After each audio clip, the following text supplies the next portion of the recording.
What's up, guys? Matt Brown here for playpicks.com and thelines.com. Going to talk to you a little bit about Monday Night Football between the Bengals and the Steelers. Guys, before we get started, while you're here, please subscribe to the page. All the content is free. Just going to bring you some breakdowns of football games. We got basketball stuff. We got hockey stuff. We're going to do everything on this page, again, all for free. Also bring you the very best sportsbook offers that are available on the internet. You can just head to dkpicks.com for $25 absolutely free at DraftKings Sportsbook if you're over in New Jersey, or just go to playpicks.com/bonus, or you could head to the lines over here as well. Tons of awesome stuff that we're looking for there. But please subscribe to the channel, like the video, let us know who you're playing in this game in the comments below.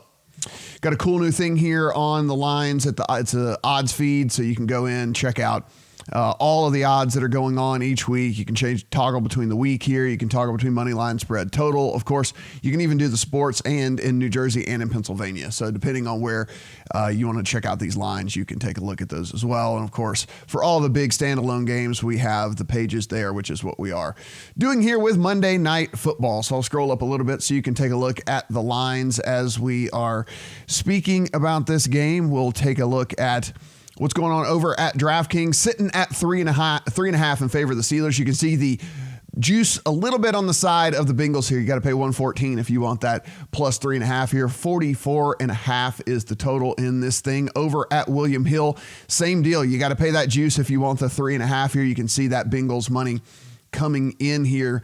And over at FanDuel, 3.5 juiced as well. 44.5 is the total there. Of course, this thing was at 4 a day ago, so you can see that there's been some money coming in here on the Cincinnati Bengals.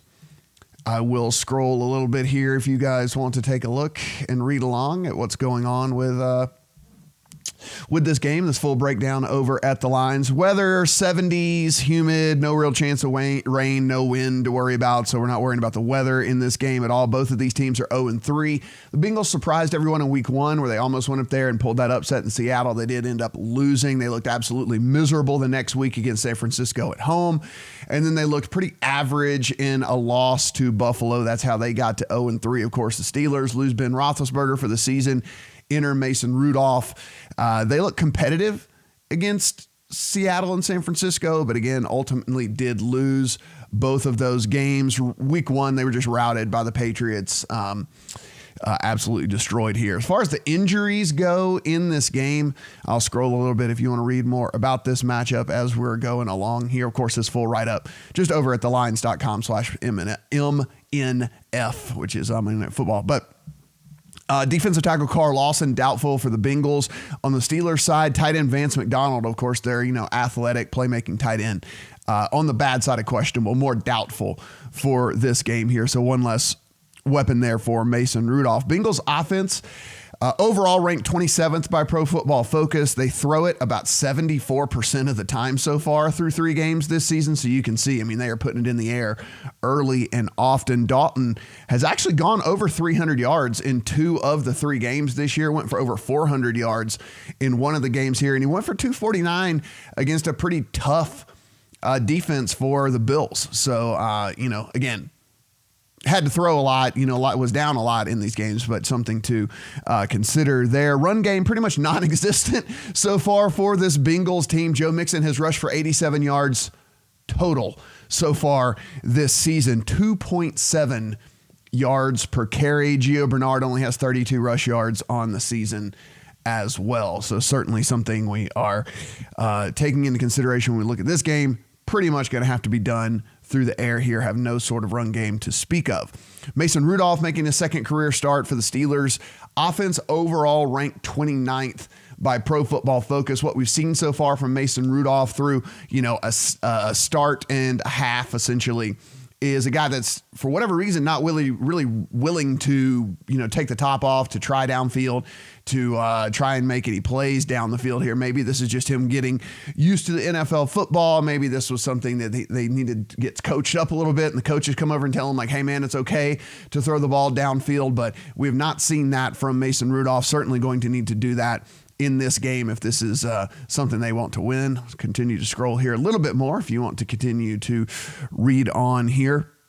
As far as the pace goes, could actually be a fairly fast game. Both of these teams are in the top half of the league in situation neutral pace here. So if you expect this game to, kind of play where the spread is, about a field goal-ish type situation where the game's fairly close, could see a decently paced game in this one here. On the defensive side of the ball for the Bengals, 24th DVOA against the pass, 28th DVOA against the run. They are allowing 168.7 rush yards per game so far this season. This Bengals team, 29th overall defense according to Pro Football Focus, in the league worst tackling grade according to Pro Football Focus as well. So even when they are in range of the defenders, they're not getting it done.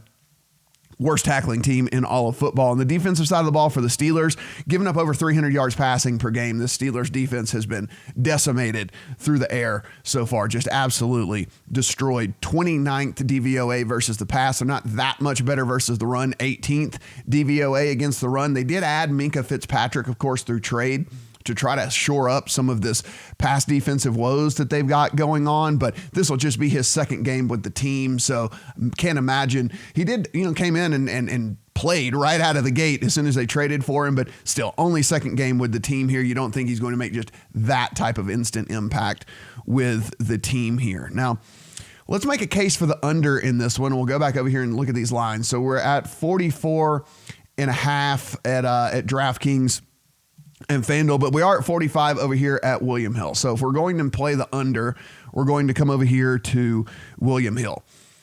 One of the ways, if you want to try and play the under in this game, one of the ways that we could get there, making a case for the under here, is just the Steelers try to hide Mason Rudolph.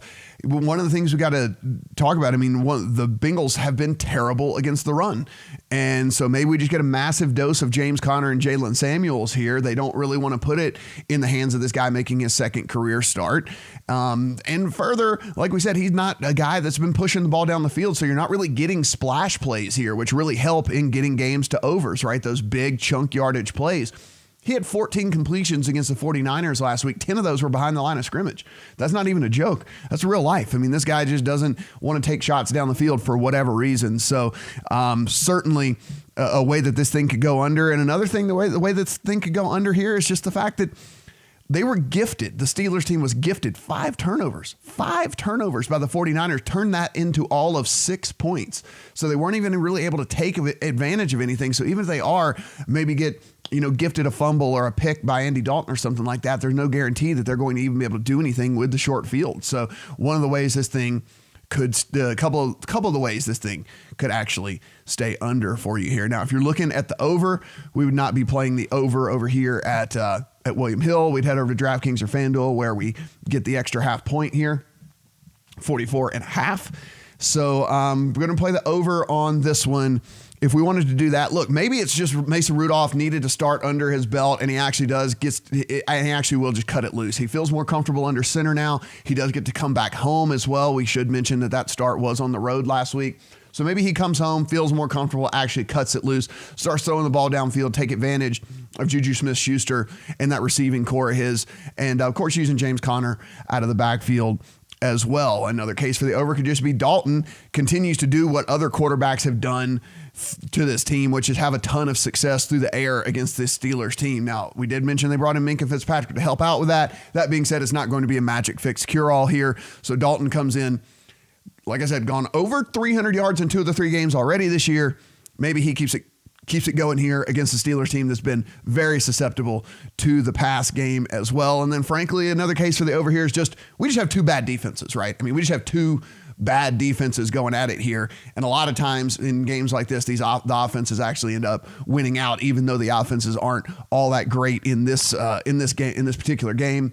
Still, we do have pretty bad defenses here. So we're sitting 44.5 at DraftKings and FanDuel if you want to play the over on this thing.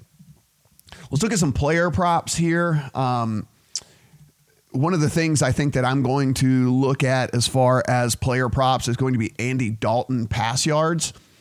Pass yards at 255. We can run over here and see where he's sitting at draft. Oh, see, it's way up at 260 over here at FanDuel. So at DraftKings at 255. Listen, Brady went for 341. Russ Wilson went for 300. Jimmy G went for 277. So all three quarterbacks that have faced this Steelers team have gone for over the 255-yard mark.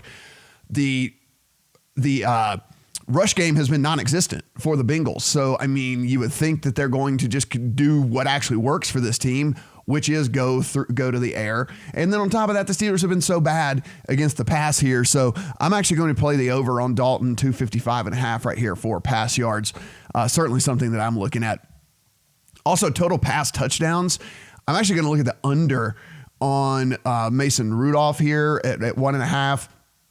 I understand it's juiced a little bit, but I'm going to look at the under 1.5 on Mason Rudolph. Listen, we mentioned the way that you get at the Steelers team is with the rush. And plus, I mean, the way you get at this Bengals team is with the rush. And then also on top of that, I'm wondering if they get down in the red zone, if they don't just feed James Conner, Jalen Samuels, if they're really going to have Mason Rudolph throwing down there. They're not going to have Vance McDonald, so they're not going to have that big target down in the end zone as well. So I'm going to actually play the under here on total touchdown passes for Mason Rudolph.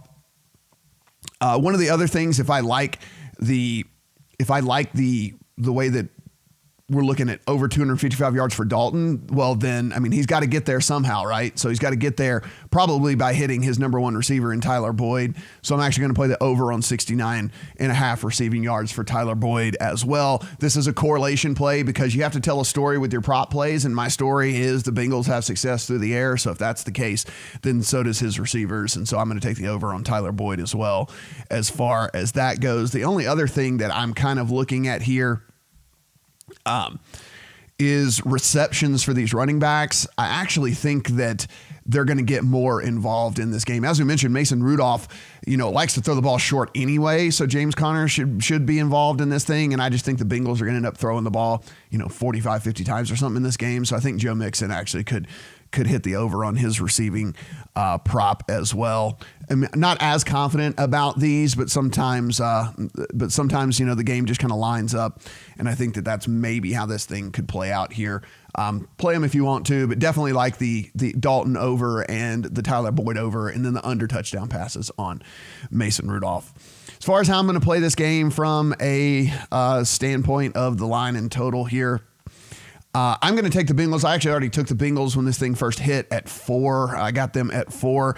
My guess here is a pretty close game where they trade scores, and in that case, I'm going to take the team that has the veteran quarterback here. I know the narrative with Dalton, has lost his last 4 Monday Night Football games, never won a Sunday night game, can't win a playoff game. I mean, I understand all that, but I'm getting more than a field goal. Even now you're getting 3.5, right? I mean, so even if it's not at 4, you're still getting 3.5 in this game here. More than a field goal with Andy Dalton, with a team that should be able to move the ball through the air, should be able to score here.